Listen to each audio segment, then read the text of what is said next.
The deepest trap we fall into as we grow is the savior complex, the nagging belief that someone else's pain is a problem for us to fix.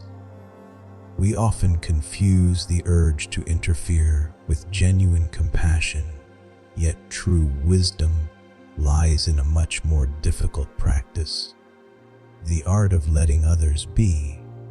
When we first discover a path to peace or clarity, we tend to become spiritual crusaders. We want to force our new found light upon our parents' old habits, our partner's anxieties, or our friends' frustrations. We act as if we are standing on the shore of safety while everyone we love is drowning. This desire to rescue is actually born from a subtle form of ego.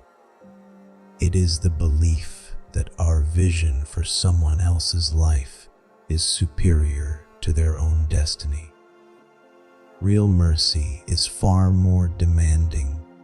It is the ability to witness someone's struggle while maintaining a clear, quiet presence, refusing to be swept into their storm. To truly understand this, we have to look at suffering through a different lens. Pain isn't an error in the system. It is the friction required for a soul to wake up. This is the concept of affliction as Bodhi, the idea that the very things that cause us distress are the raw materials for our enlightenment. When we rush in to remove someone's hardship, we are often removing the very catalyst they need to grow. Think of a person navigating a deep heartbreak.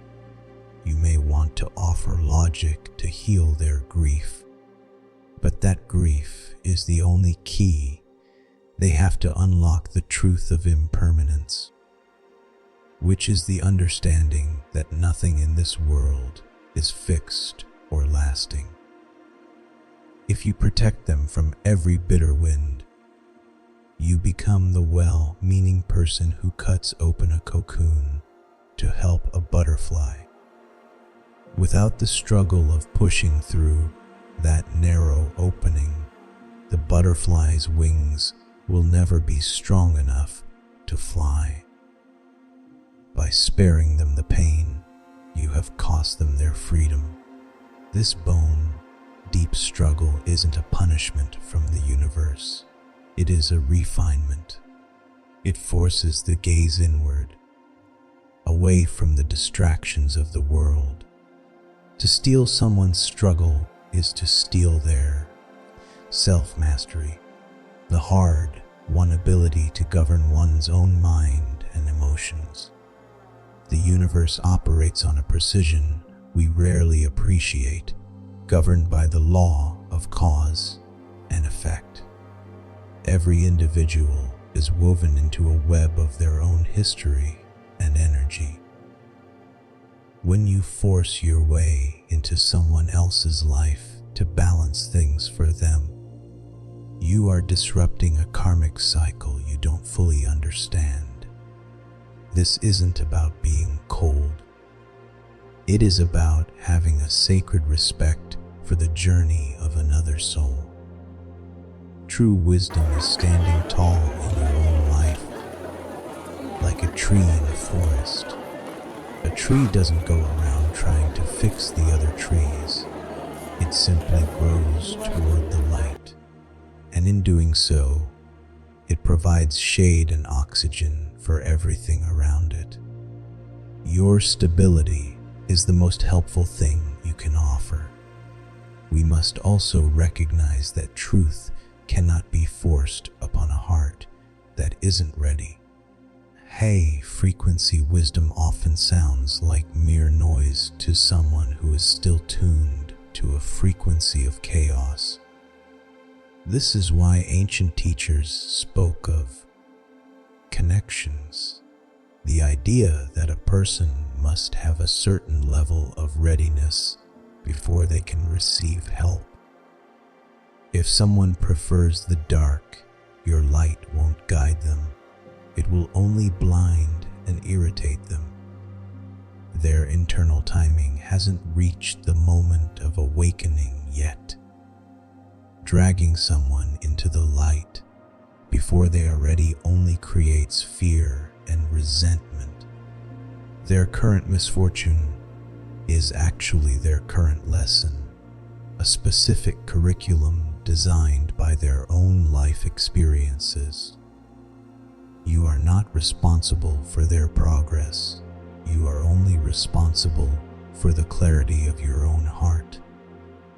Ultimately, the most profound act of compassion you can perform is to save yourself.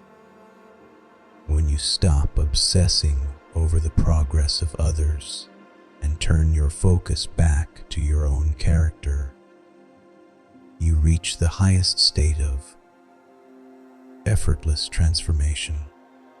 This is the realization that by simply being a lamp that doesn't flicker, you provide a healing atmosphere that advice can never replicate.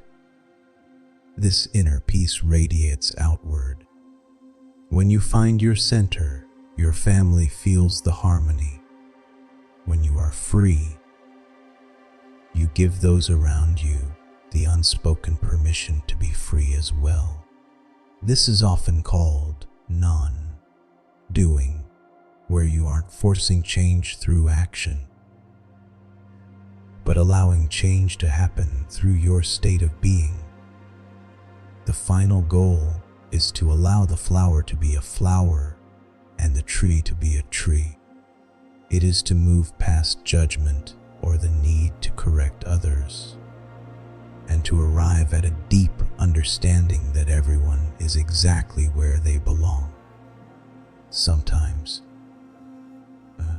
Bodhisattva heart means having the strength to stay out of the way. You aren't ignoring the world.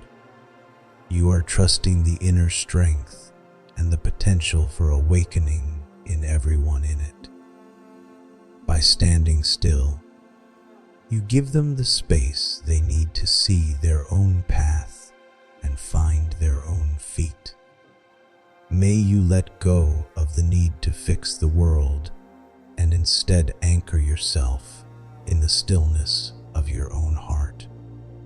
When your soul is as calm as a mirror, the world can finally see itself clearly through you. True compassion is the simple, radical act of allowing everything to be as it is.